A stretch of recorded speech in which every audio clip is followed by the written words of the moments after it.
I think, okay. Oh, now it's working. Yeah, I think Carol has sent you guys the roaming song. No, this is the link that we sent to all the families, but I guess Carla did it, not you. Yes. Okay. All right. So we're in. All right. Okay, can you give me I want to make you host. No, we're all in. We're in. Okay. Carla must have. Yes. All right. Let me make you host, Michelle. No, I'm not the host. No. I said I can make you host. Then I can log off. I don't want to be the host. Okay. Oh, that's you. I thought that was Carla. That's you on the computer. I don't want to be the host, Fred. Let Carol be the host because I have to leave for another meeting. Okay, I do right now. What do I do, Fred, when I'm the host? Okay. Nothing. I don't know why he's doing that, actually. No. So I can log off my so computer. You can log off. Okay. Yeah. Okay. And I could. Do I have to allow people in or no? Yes. No, can you remove that? We don't want that. Yeah, because I can't even see it, me being the host. Let me see. What do I do? Let me see. One second. Nothing, Carol. Let him just edit it. Don't do anything because we're already 14 minutes late, Fred. Okay. It's down. If you go into edit and you go down to the bottom, you can make it that there is no host and that there is no waiting room. But I'm not sure that it'll work for the people that are already in the pipeline waiting for somebody to let them in.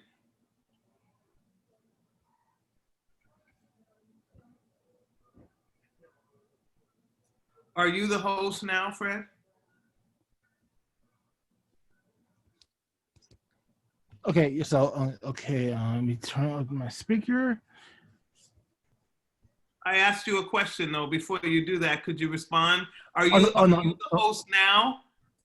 Oh no, I make Carol the host. But she doesn't know how to do it, so you have to let the people in. Yes. Okay. And when I let the people in, the people gonna have to because there's a passcode now that people have to put in. And I emailed it to them, so they should have it. Yes. Yes, the passcode is the same. So basically when they put in because Zoom changed everything. So basically when you put in the passcode, then you'll be let in. Okay, are you sure? Because normally when you are the host, and like I do when I have my meetings, and I make it so that I have to let people in, their names come up and it says waiting, and it comes up in the chat, and then I press on it and allow them in. Yes. So I don't know if what you're saying is true for this. It is true. Zoom changed their security, so that mean they'll have to enter the pass. I select where they can enter the password where Carol do not have to let them in. Okay, you need to stay online and not disappear. Let's make sure that we can let people in because I don't want to keep calling you back. I'm not in a space to have to keep calling you back because this was supposed to be set up, and I asked that it be set up properly. I don't have time to listen now. I appreciate what you're getting ready to say, but I don't want to hear that now. I want to allow the people in so I can do the presentation and I can go to my next meeting. That's what I want to make happen. So you stay right where you are. And Carol, can you see people that need to come in? If you look under the... I see Marianne Cogan. Yep. And there's another C there. I don't know who's that. That's Fred. Oh, that's Fred Ascarda. Okay. For what it's worth, I did the Zoom one click and it said waiting for the host. And once you were all on, it brought me immediately in. Okay. I did the one click, and if nobody did anything, that should work. It's not a password, it's just, just the ID. Well, that's good. Okay, can you make me the host now? Just make us both the host so I can help her until I leave. Okay, let me see. Perfect. And then we'll get started and other people can come on and I'll keep the chat open on my side so that if people pop up that they're waiting in a room somewhere, I can help you, Carol, with that. I know how to do all that, but I just didn't know how this was set up. Okay? Right. All right, cool. All right. Marianne, it's good to see you. You're hearing me in all my glory. I am, and What happened to having me? Hold on. come out of 1,000,001 Zoom meetings, I'm just chuckling. You know how it is. I was in a meeting on this morning, and then I was in one on Saturday where we had actually 3 different time zones, and that was amazing. But when it's wrong, it's like terrible to try to fix. When it's right, it's glorious. So I'm gonna bring up, oh yeah, because you have to make me host so I can share screen.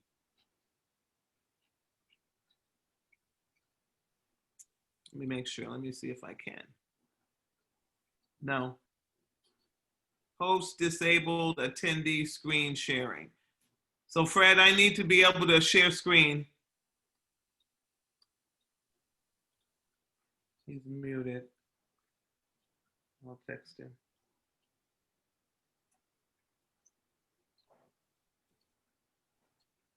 All right. Let's see. Knowledge is wonderful if it works, but if Yes, it doesn't, it's a Carol. nightmare. Yeah.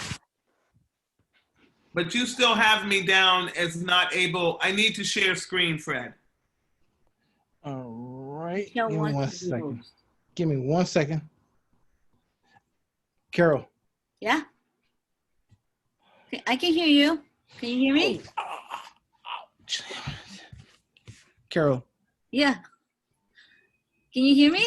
No, yeah, now I hear you. Okay, so I need you to make Michelle host. Now, if you go under if you go to participant. Oh, participant. Okay. Yeah, go to participant, and then you're gonna see Michelle's name, correct? Yes. Yes. Okay. Say make Click on. host. Okay. Click on her name. Yeah, and say make host. Yeah, and then just click make host. Okay, and then change host. Yes. Okay, now I'm the host. Perfect. Yes. I see it. I see it. Got it. Yay. Okay. All right, let me start what I'm doing on my side. Hi, Fred. We see you. Yeah. I know.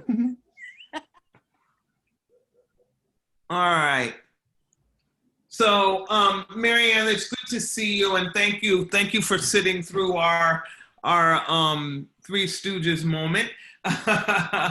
One of the reasons that I told Carol and Carla and everybody that we needed to really start focusing on the behaviors is because we've been hearing when we've been making our TAS calls that some of the families are having problems with their loved ones at home because they feel like that, you know, there's some behavior challenges that are happening at this particular time.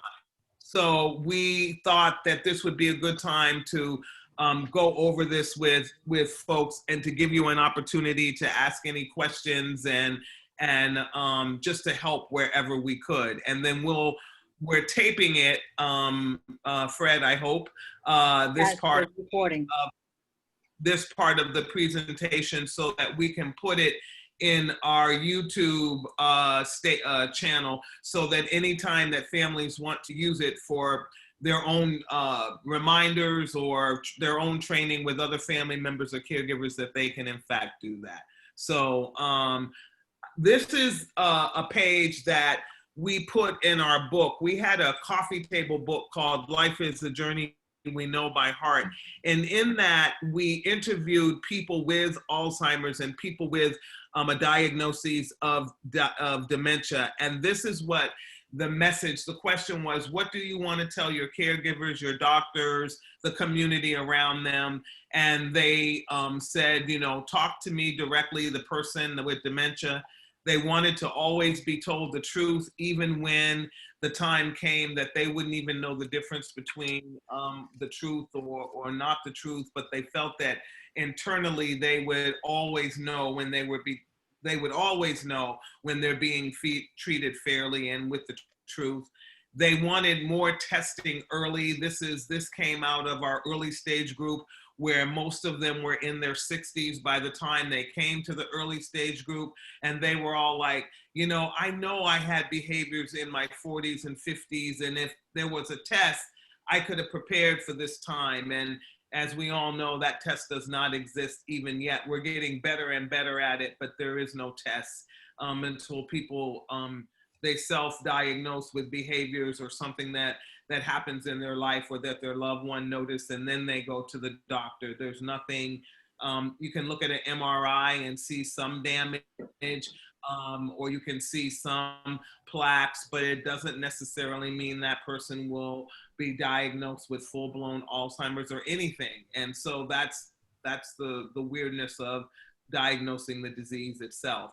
That they want the news to be delivered to them in plain but sensitive language. And that was to the medical field, because when I even teach folks at John Muir and different hospitals, I always tell them, remember, this person did not go to medical school with you, and they need you to explain it to them in plain language and be sensitive to the fact that you're talking about someone that they love or about themselves. And so that resonated with me. And that they wanted everything to be coordinated with their other care providers. So one, their caregivers didn't have to repeat the story 50 million times to every single care provider, that they wanted a better linkage between the care providers. And with managed care, we're kind of getting there, but it's still a problem. And I'm sure you've faced that yourself with if there's a neurologist versus this doctor, they don't always communicate, and you end up having to tell the story over and over again to protect your loved one. Keep a journal of the medications, keep a journal of the conversations. It's not any one place in a medical system. Kaiser kind of does a good job at it, but kind of not. They still are working on a lot of different things to get that information together, because I myself have had that experience with them as a patient. And then they wanted to give tools for living through the disease, that they wanted tools. How do I live through this disease, from this stage to this stage to this stage? And that's why the early stage program is so cool when we could have it, because we got with people to give them the tools for the transitions of the disease. They wanted us to explain the purpose of the tests and what they hope to learn from those tests. And a part of that was, you know what, I may not want that test. If I already know this, this, and this, and this, if they're going to only learn more of what they already know, I may not want to have that test. So it wasn't so much that, that the tests were available. It was, I want to have some say in my healthcare. And so early on, they wanted to know what type of tests might be taken along the road, because maybe they might want to opt out, and they wanted to be able to share that with their caregiver or their family or the person that was walking the journey with them. They wanted to people to work with them on healthy living, and that's why we try to do the chair chi and go for the walks and engage in conversation with them that's more adult-like. But obviously, we know that folks have dementia and they have many mental scores, which mean they can only hold on to so much. And we are constantly hearing the same stories over and over again, but the staff is taught to act like it's the first time that they've heard it, because again, how do we help them to live out their best selves with their dementia? And sometimes it's hard, as you already know, as a caregiver. And that Alzheimer's itself, or dementia, depending on what form of dementia they have, Alzheimer's only being one, is a journey and not their destination. They didn't want to be counted out. They didn't want to be like, when I'm no longer the person that somebody knew, that they still wanted people to try to meet them halfway. And And again, I don't have Alzheimer's. I have no mental instability or anything like that, or challenge, cognitive challenge, but I can only imagine what it would be like if, and I've traveled a lot over the world, so I can only equate it to when I got to Japan for the first time and I had to go to the bathroom really bad. And the first thing I realized is that, one, there's a universal sign for the bathroom, which is the shape, but I wanted to make sure. There was a part of me that wanted the reassurance that even though I saw the shape and it looked like a person, it's like, well, that dress doesn't quite look like the dress like the one in Target back home. If I could have read the word, it would have given me a better assurance that I was going into the right bathroom, that I wasn't going into the men's bathroom. They do have unisex bathrooms, but I still wasn't as sure. I went in and it was the right choice. So I'm imagining a person with dementia feeling that way about everything that they do. They see the picture, they know what the picture means, but everything around it is a foreign language. And so while I feel a little sense of reassurance, I can't reassure myself with everything that's around it. And I can't imagine living 365 days that way, because we use our cognition to really manage and navigate the world. They wanted us to always recognize that they were individuals and that the experience of the disease is unique to them and unique to their family member and unique to the community around them. And anybody that has done this knows that that is absolutely 100% true.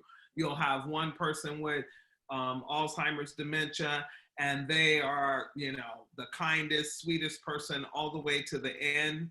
Then you have somebody with Lewy bodies dementia or Alzheimer's with a little Lewy bodies dementia. The reason that Robin Williams committed suicide is because he had Lewy bodies dementia and he was hallucinating and he was seeing shadows, and he realized himself that that was just like the worst. And it's hard. Lewy bodies dementia is hard because the person sees things, they don't recognize their family. There's a whole lot of psychosis that goes along with that dementia. You have a Parkinson's type dementia where the person's body is frigid, but yet, and they can't speak anymore, but yet their mind might be functioning, but yet they have aphasia and they can't express themselves. Mm-hmm. So everyone has, you know, a diagnosis of Alzheimer's or whatever it may be, or dementia, because dementia is what we look for, and Alzheimer's, again, is just one dementia. And then we realize this person is living out this disease in a unique and new way. And I've been at ASEB almost 25 years, and hundreds, if not thousands, of patients or people have come through ASEB, and none of them have been the same, you know, because they come with their life experiences, their education, their biases, their loves, all of it. And so when you take that and you put it over or put it in the silo of dementia and sieve it through the bottom, it's a very unique experience, not only for them, but it's also unique for the people trying to care for them. And I think it's scary for them as well, because I recognize myself every day. I know who I am. I know my spirit. I know my soul. When I look in the mirror, I recognize that person. It may be a changing face, but I recognize it. Whereas for people with dementia, any form of dementia, after a while, they look in the mirror and they don't see themselves. Mm-hmm. And so when they start acting out in the bathroom, that's why if you go into the program bathroom, there's no mirrors in the bathroom, because people have a really hard time looking in a mirror and seeing this face, whatever that face may look like at that time. And maybe they're living in a totally different time. So the person they see in the mirror then becomes an intruder and not them in the mirror. So those are sometimes behaviors that begin to manifest themselves as people progress in the disease. And it happens also right now with sundowning. So as the clocks begin to change and it's darker in the morning and the person is in the bathroom and there's more shadowing because you turn on a light and there's another light in another room that may be dimmer and it creates shadowing, the person is more apt to fall in the bathroom now, and including in the evening, because I noticed the other day when I was at the office, I got a call on my cell phone and it was like almost 6:30, 6:45. And the person said, "You're still at the office?" I said, "Yeah, you know, I really just noticed because I had just looked up from my computer. I was writing a grant. And the only reason I noticed is because the sun, excuse me, was hitting the tennis courts at the back of our building." And I was like, whoa, in 2.5 hours, a whole lot had changed outside. But I can adapt to that. I just turned on the lights in the room and lit it back up. And for somebody with dementia, that's a very difficult time for them because they don't know what that means. Is that really the sun going down? Is it the sun coming up? Because they look pretty much the same when you don't have space and time. Is it the moon lighting up the sky, making it all red? And really, what time of day is it? Is it, and when it gets pitch black, it should be like 9 o'clock maybe, and it's really only 7:45.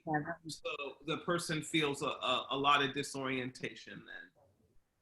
And this is just a quick overview before we go closer into the behaviors. We have folks in our program that have come to us with mild cognitive impairment that was due to their Alzheimer's disease. Almost 89% of these individuals will be a lot younger, but they will have the ability to take care of themselves, going to the bathroom. Their activities of daily living are not usually interfered with. They are pretty healthy and can navigate almost everything. It's just that their memory is taking significant dives. And usually they're a little bit younger than the person that is diagnosed with Alzheimer's. Alzheimer's primary benchmark is someone that's over the age of 65. So even if I, at the age of 63, were diagnosed with Alzheimer's right now, they would probably call it mild cognitive impairment due to Alzheimer's disease until I turned 65, and then it would be full-blown Alzheimer's disease because they do look at the age of the person, and the benchmark has always been 65 or up.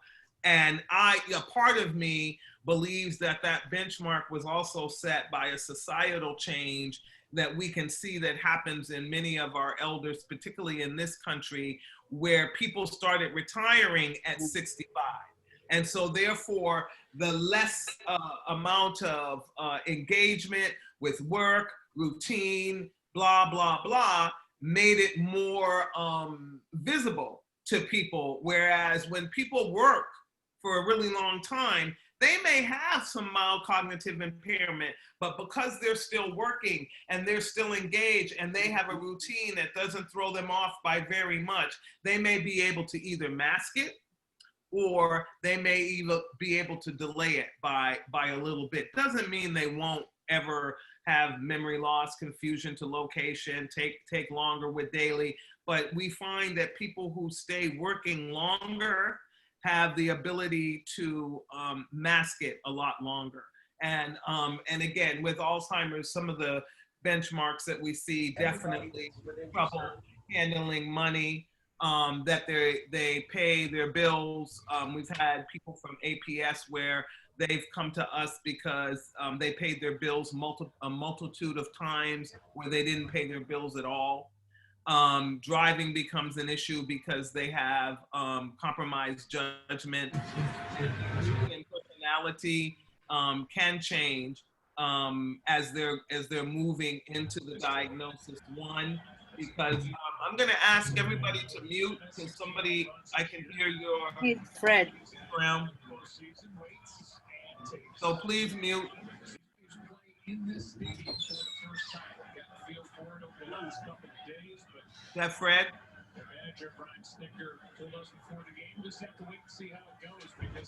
All right. So they have compromised judgment and they make bad decisions.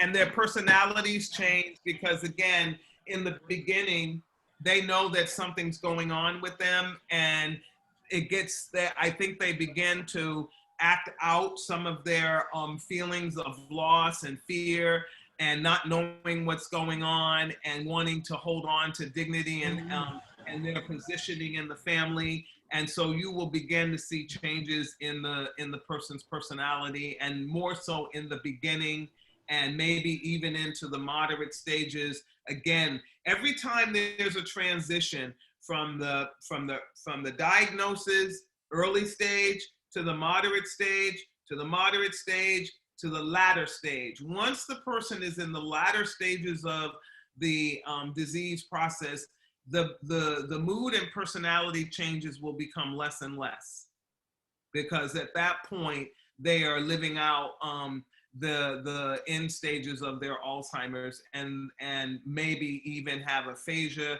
meaning not the ability to communicate, and slowly but surely go into the long-term process, which is unfortunate, as we all know, that is leading to the end of life. And then for the person in the moderate to late stages, that's when the disease becomes more difficult for the family members, for their friends, for caregivers, but not so much for the patient, not so much for them. Once they are in the stages where they're no longer trying to figure out, why can't I remember anything?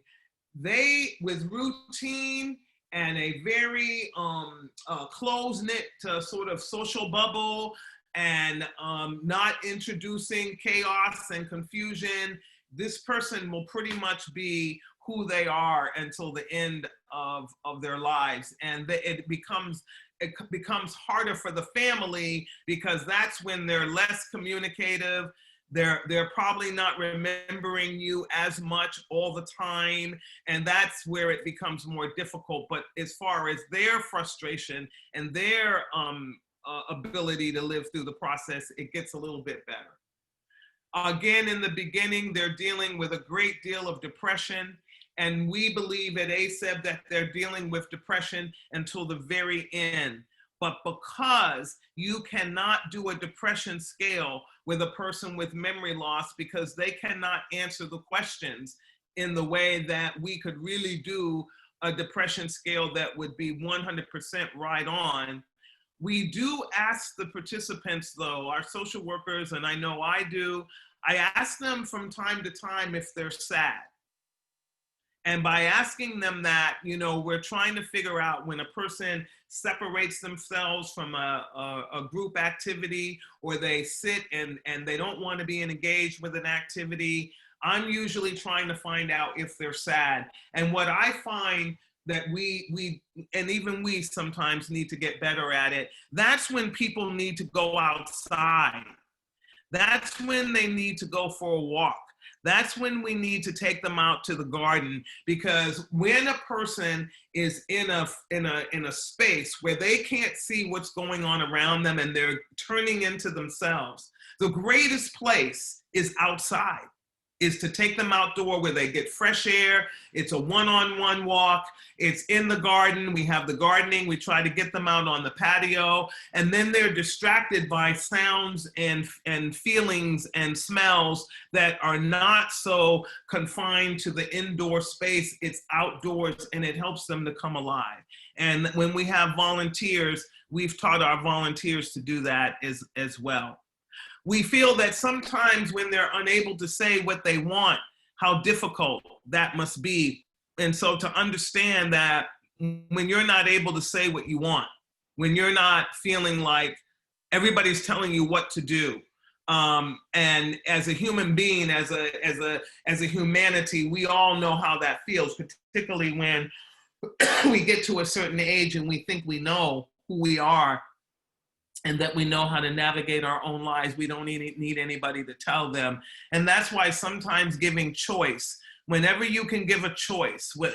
We have 3 activities. Darlene does an excellent job in making sure there's 3 different activities going on. It's a little harder with COVID, but we have Diallo now coming and doing the youth. I mean, there's a bunch of stuff going on. And that's to give people the choice. If they don't want to be bothered with one thing, they have another thing, they have another thing. And then if it just means today's the day that I want to sit near the patio door and look outside, I don't want to talk to any of you, I don't want to be engaged with you at all, we give them that space. And that is what we find helps also with behaviors. When you keep going at a person, eventually they're going to, particularly if they look like they're trying to say, I really need to be in my own skin right now with a little bit of silence, and you keep going at them, they're definitely going to demonstrate some sort of behavior. And sometimes it's just as much just to sit with them. Today, I sat next to one of our participants in the program. He's newly back in the program, and I noticed that his demeanor with me was not the same as it had been when he was coming on a regular basis. So I realized he's really forgotten that energy that he and I shared with each other. And instead of doing all my grandiose stuff, I stood 6 feet away from him with my mask on and just stood next to him for a while. And then finally he said hi to me. So, you know, instead of me imposing my cognitive power over him, I let him just realize who I was again. And then again, I had on a mask. So I don't even look like the same person that, you know, we don't realize that, you know, from the nose down is really where we make our most expressions, and an older person can't see very well anyway. So he couldn't see me smiling with my eyes like maybe you could or somebody else. So we have to be careful also when they look like they want to be left alone, as long as they're safe. You know, I try to, the staff knows to turn on classical music, make sure they're in a safe space, and usually if we can, take them for a walk. That really does help. They need conversation to be administered slowly. And if you're going to say something and you need a quick response, you're not going to get it. So you have to wait in the silence, because if you break the silence before like 3 minutes or so, then you're introducing a new idea. So now they have to start all over again to process that new idea. Unless you can repeat it in the same way that you said it, or recite it in the same way that you said it 3 minutes ago, you're better off just changing the whole thing. Or if you can allow the person the moment to process. And if they can't process, if you can get them to do it without words, we learned that when we went and got Montessori certified, the more you can do without words, the better. Because the words create a lot of confusion when they get in their head. So learning, you know, sign language, or if you want to walk with somebody, you know, I always say, come, let's go over here, or I'll take them, you know, cuff their arm and just start walking with them and just letting them know we're going over here, instead of asking if they want to go, because they're going to say no. So that's the other thing. A lot of times people will ask, well, no, you're giving them choice in the sense when you say, we're going to go over here and we're going to sit down and we're going to paint, or maybe we won't paint, maybe we'll listen to music. But when you create those two spaces, the person is going to navigate towards what they want, and then the other choice just disappears. So it's not confusing them more by trying to make them make a decision, because unfortunately with this disease, decision making is the first thing that is compromised. I love this one when they said they dislike social workers, nurses, and friends who do not treat them as real people. They always want to be treated as real people. And, you know, we try very hard at ASEB. I fall in love with our participants and to not call them sweetie or whatever, but it's hard because you fall in love with them and they become your endearment. You have a endeared word for them, and there are some that has become the way that they are addressed, but you find, you know, that that's something that they need. It lifts up their self-esteem, and that becomes who they are within our little community.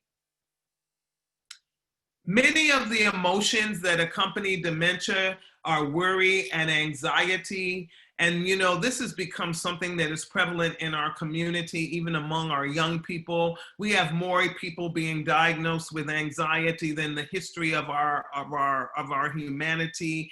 And it's an anxiousness because of a hurry up and wait sort of mentality that we've taken on as a culture.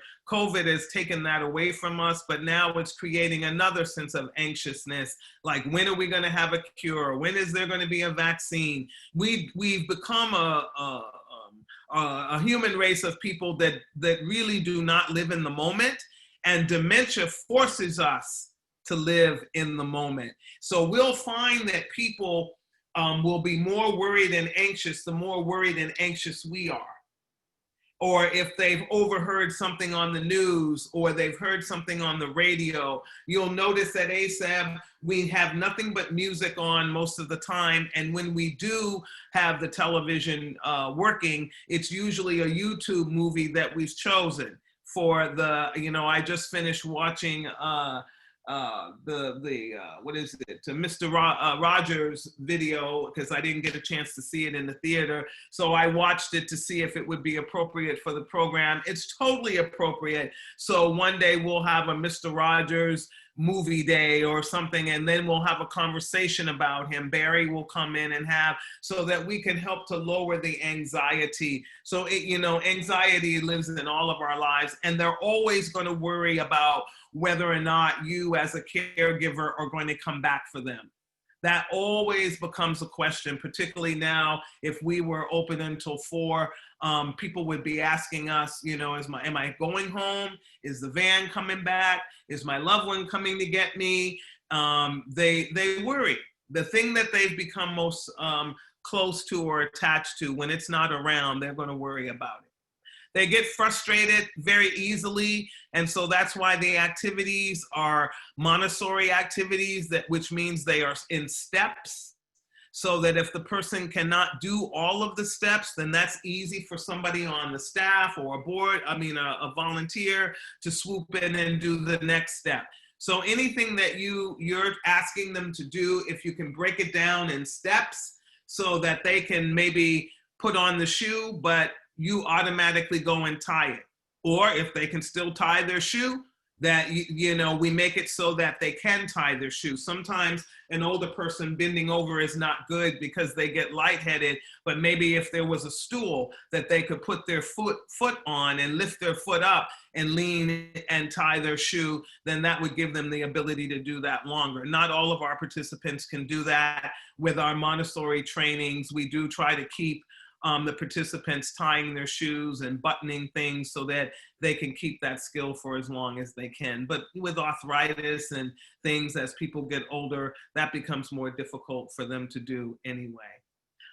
Confusion with time and place is really big. Where am I? What time of day is it? Am I going home? And then sometimes when they're saying home, they don't necessarily mean home where they live in Berkeley, Hayward, Fremont, whatever. They mean home wherever they're from, with their family. And they may be saying that. And when we say, oh, the van will be coming, they look at you strangely like, well, wait a minute, I'm from Yugoslavia. There's no van that can take me to Yugoslavia. And people do that.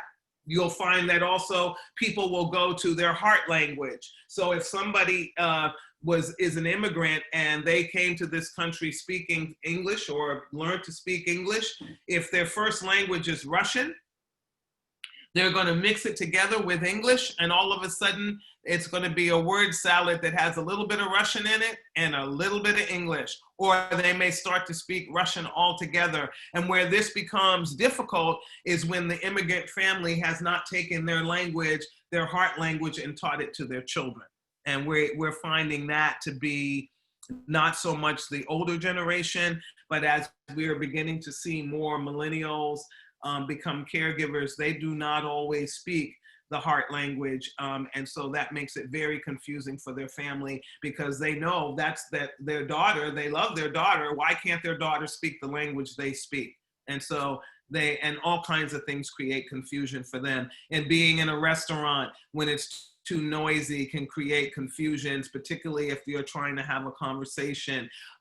Going on an airplane in an airport can be confusing. When I used to help a family when they would travel, we would always take either a red eye or we would take one of the first flights out when the airport is less busy and the flights didn't have as many people on them, so that either the person could sleep or in the morning they would go back to sleep. So, you know, things change for our caregivers, and it's very stressful because you have to look at things from a different sort of place.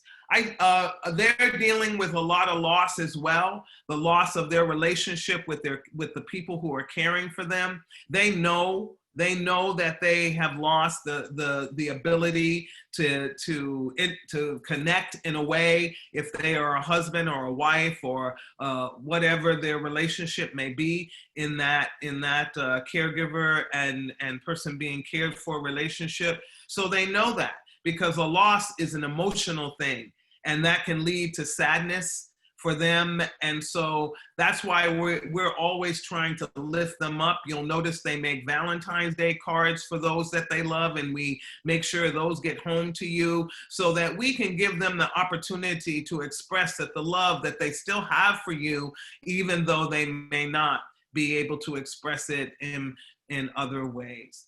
They are embarrassed because of the pins that they have to wear, that somebody has to walk in the bathroom with them. I mean, there's so many things that are going on for them as adults that are creating embarrassment for them. And so I think that can be hard. And how do you express embarrassment? You know, and sometimes when it's funneled through dementia, it can come out in agitation. There can be some paranoia.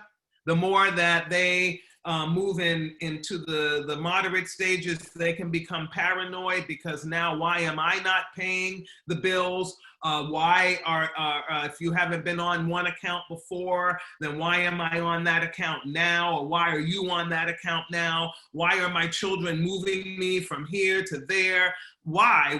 What's the reason? I know they say I need to do that, but no, I don't. That's not my house. That's not what I want to do. I don't think that's what I want to do. I'm not aware that's what I want to do. So it creates paranoia and fear.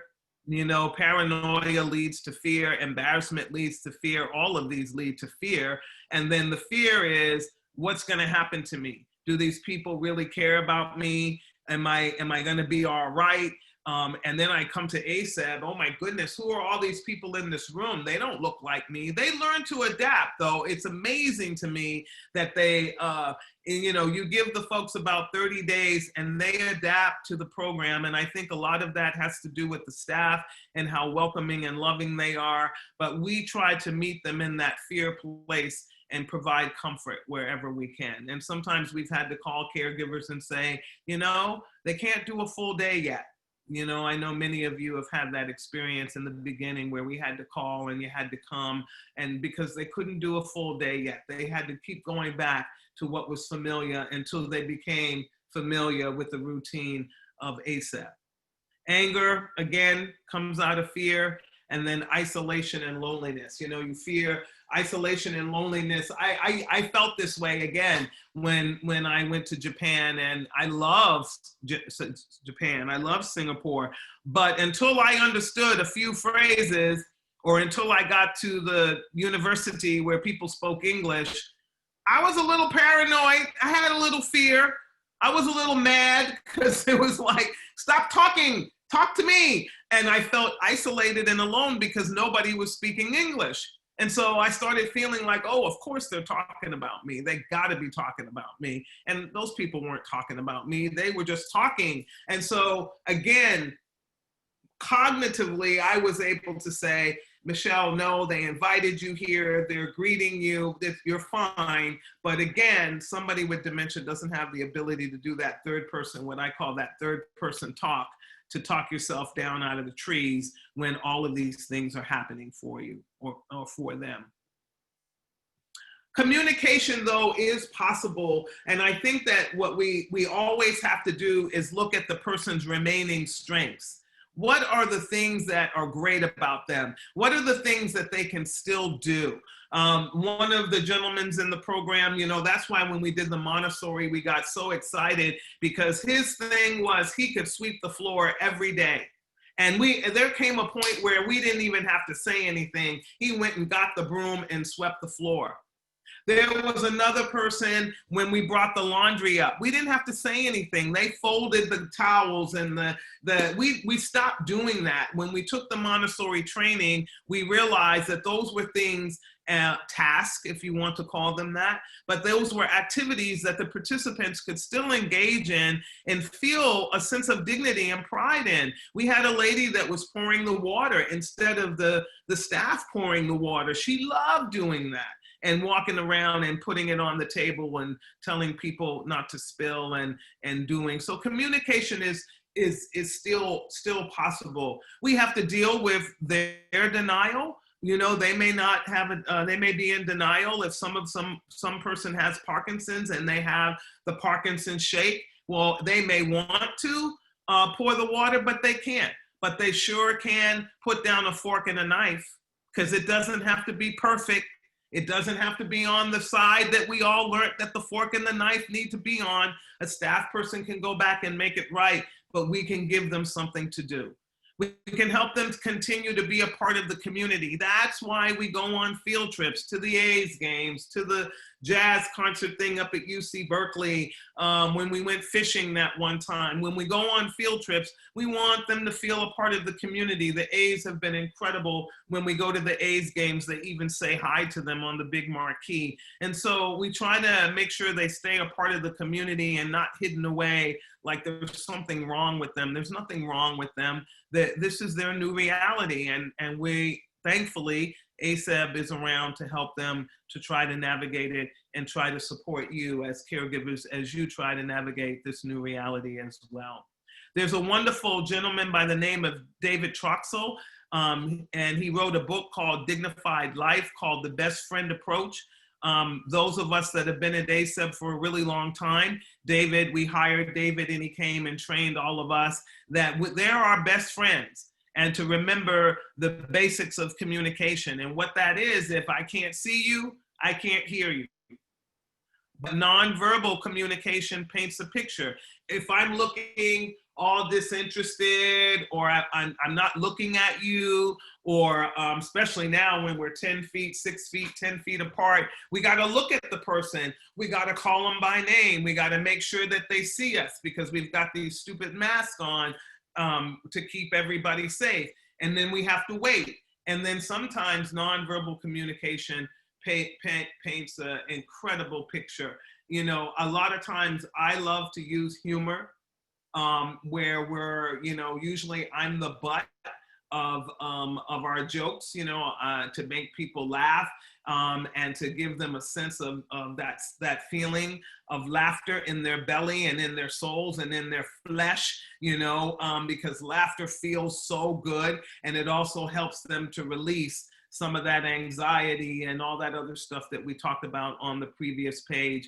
But any nonverbal communication that one can come up with. I know even I'm learning a little bit of sign language, because I'm learning how to say certain things to some folks in our congregation that are watching us virtually, so that they're not feeling left out. So anything that we can do, you know, the universal hug, everybody knows what a hug looks like when you hug yourself, and, you know, and if they're your family members, sometimes just giving them a hug, massaging their shoulders, massaging their feet. This is an acupuncture move, calms them down in the middle of their foot.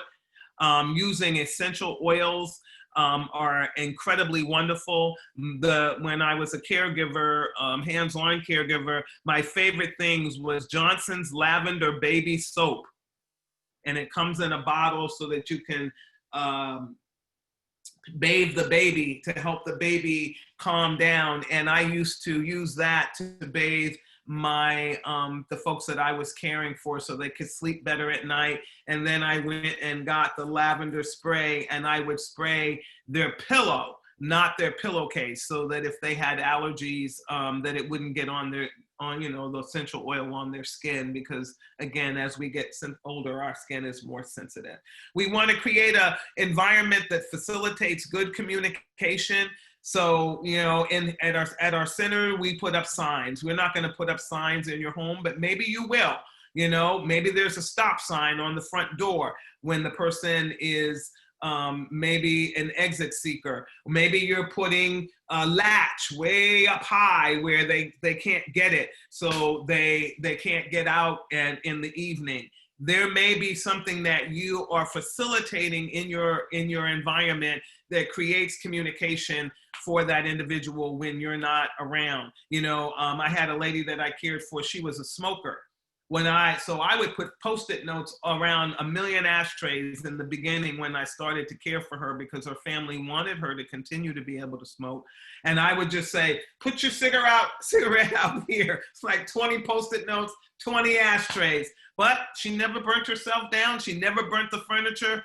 And she always put it in an ashtray. The ashtrays always had 1 cigarette in them throughout the house, but at least she was safe. And for as long as we could allow her, and then there came a point where I just felt like I need to tell the family, I don't feel that she's safe anymore, because she was forgetting a lot more things. We can't take what they say too personally or too literally, because sometimes it's filtered through all those other things that we listed on the other page.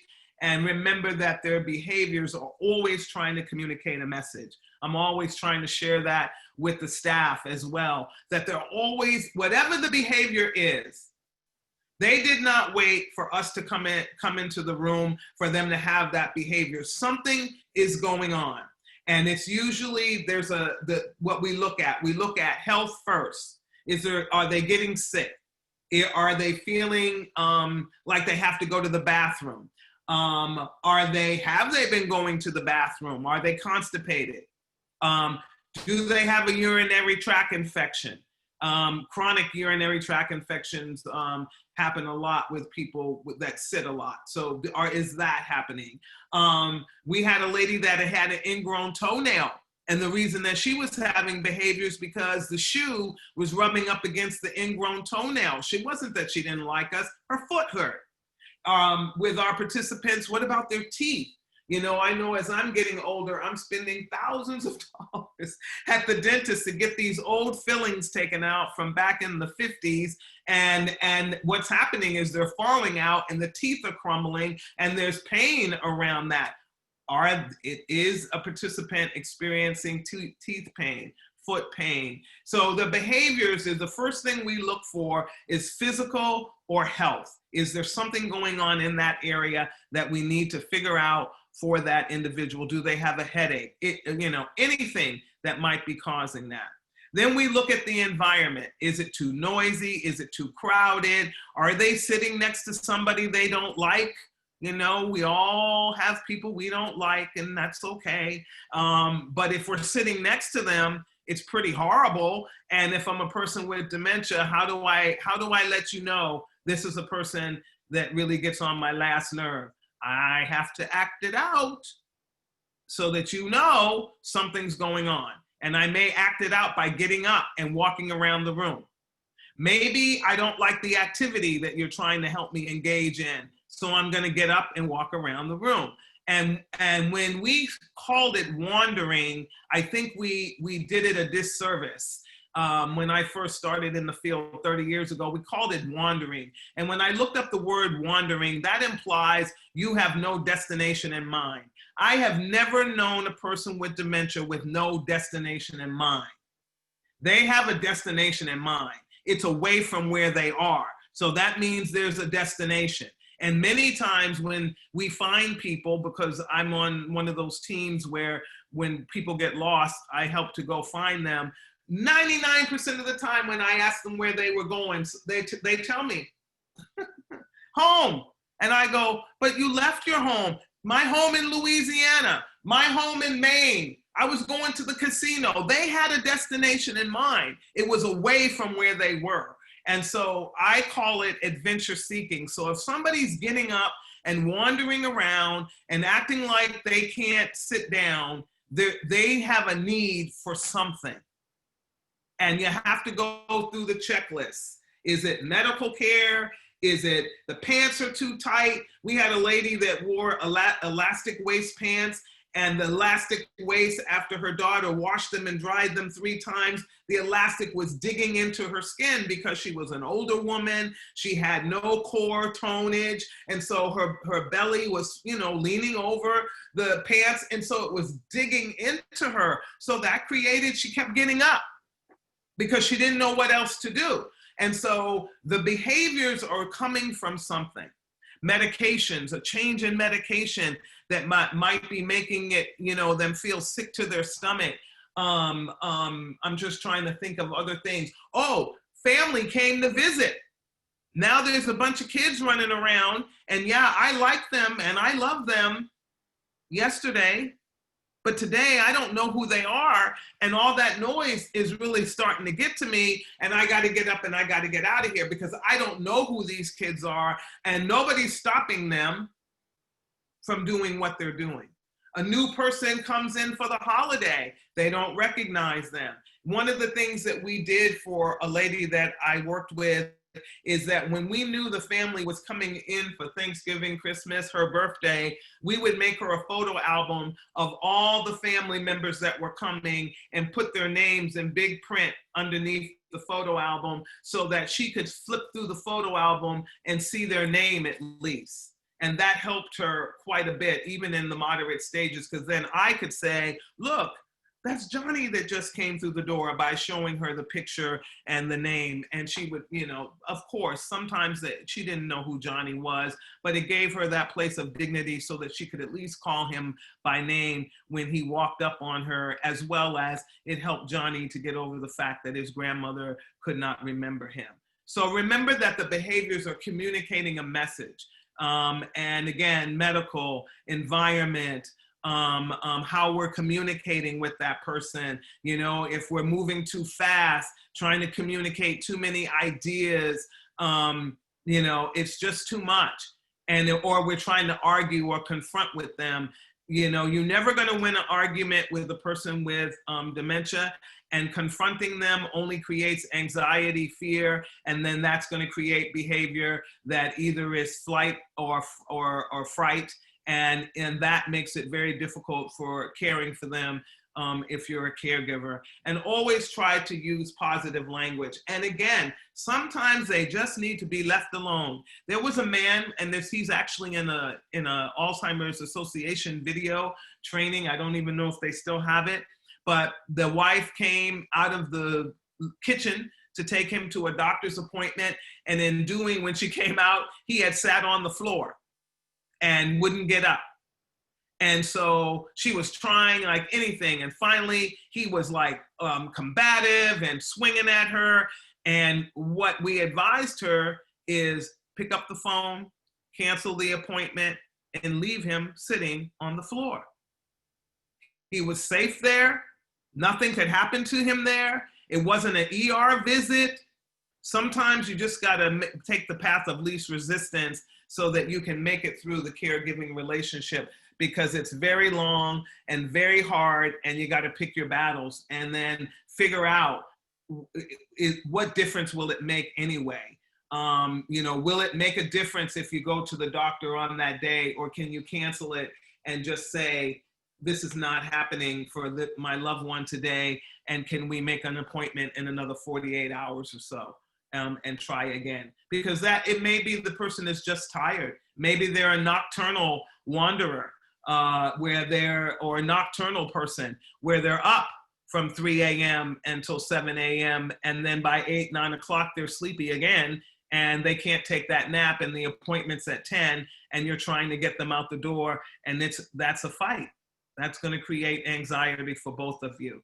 So those are the things that I wanted to share. I'm going to stop sharing my screen. Let me see if I can get back to